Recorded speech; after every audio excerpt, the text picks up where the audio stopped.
गेले ओइ दिन बढ़िया से नहीं गाबा सकल रही एगो लाइन याद आबि गेले कि मैसेंजर पर मैसेज करब आरे दिल के हमर मलिकाई गे तू ऑनलाइन रही है गे तू ऑनलाइन रही है। अरे मैसेंजर पर मैसेज करे है अरे मैसेंजर पर मैसेज करे है हम छी वाइट तो नाइन रे हम ऑनलाइन रहवा। तो आज से फाइनल भ गेले ना दोनों आदमी में प्यार मोहब्बत है जी। तमाम चैनल वाले भाइयों जान लीजिए हम और उषा जी एक दूसरे से प्यार करते हैं और लेकिन भाई बहन वाला प्यार है बस।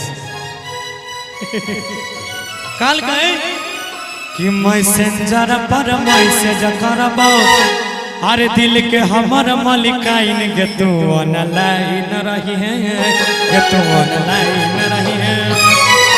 मैं इधर से लिखबो अरे इधर से लिखबो तू के है न छी उमर से लिखिए पाई गे तू ऑनलाइन रही है तू ऑनलाइन रही है।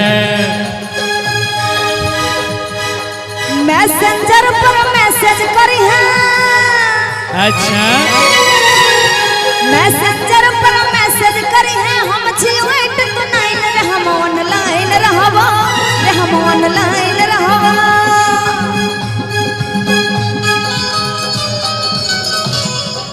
ओहो छोड़ के न जा ओ पिया तुझको मैंने ये दिल दे दिया तुझको मैंने ये दिल दे दिया। ओ पिया ओ पिया ओ पिया ओ पिया तुझको मैंने ये दिल दे दिया तुझको मैंने ये दिल दे दिया।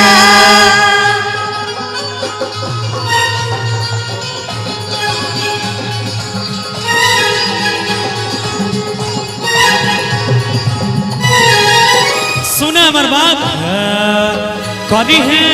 करी है यूज व्हाट्सएप के छै चारा चागे यूज करी देखे कम छै खाना चागे। सुन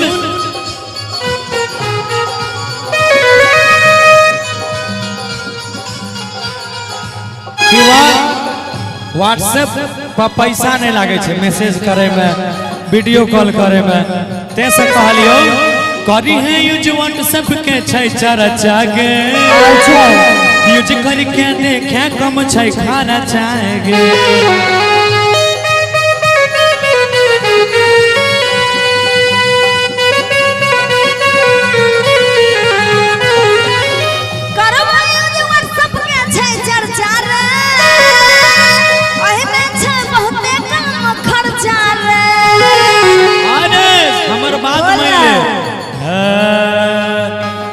पापा के लग सब पैसा चोरा कर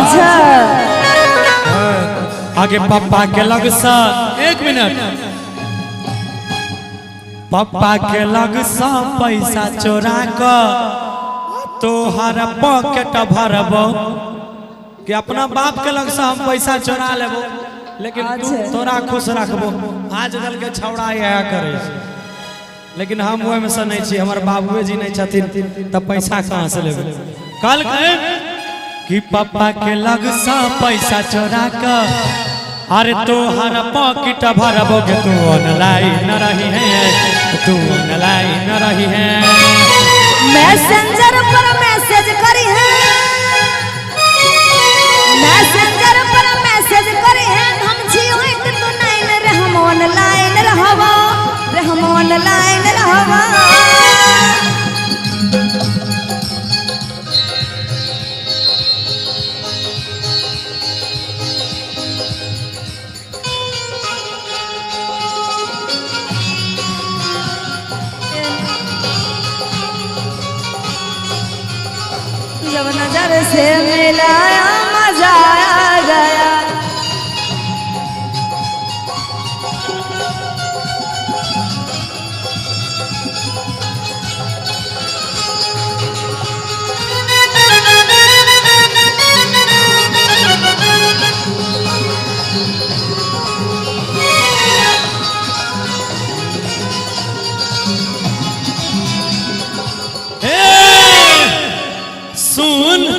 भेज देबो सेल्फी एगो खींच के देखली है भेज देबो सेल्फी एगो खींच के मिट जेते दूरी अपना बीच के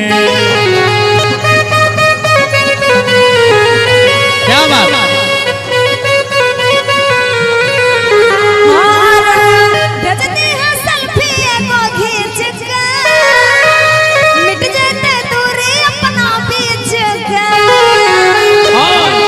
और वीडियो कॉल पर हमारा देखई है अच्छा सुन आगे वीडियो कॉल पर हमारा देखई है लहंगा के डिजाइन के तू ऑनलाइन रही है मैसेंजर पर मैसेज करबा दिल के हमारा मालिकाइन के तू ऑनलाइन रही है हम ऑनलाइन रहबा रे हम ऑनलाइन रहबा रे हम ऑनलाइन रहबा रे हम ऑनलाइन रहबा रे हम ऑनलाइन रहबा रे हम ऑनलाइन रहबा रे हम ऑनलाइन